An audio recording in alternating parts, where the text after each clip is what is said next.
Всем привет. Короче, я в Москве. Только что прилетели. Вот, сейчас жду до Минска. Фотик. Блин, господи. Все, уже сдвиг показик. Жду самолета.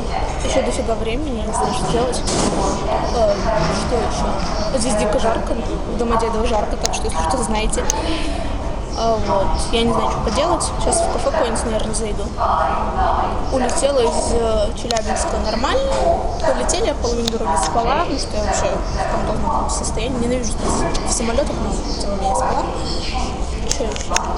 Не знаю даже, что сказать.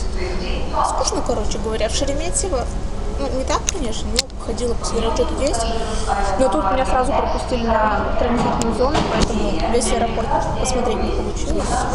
Вот. Нашла тут место, где никого нет. Решила поболтать. Вот. Ну, аэропорт действительно большой, такой светленький, миленький. Вот. Я даже нашла свой выход быстро. Не потерялась сейчас. Сейчас какую-нибудь фигню буду стрелять еще часа 2-3. Надо словить Wi-Fi на ноуте и отписаться всем. Вот. Чтобы меня не теряли. Ну все. Потом, наверное, только в Минске увидимся.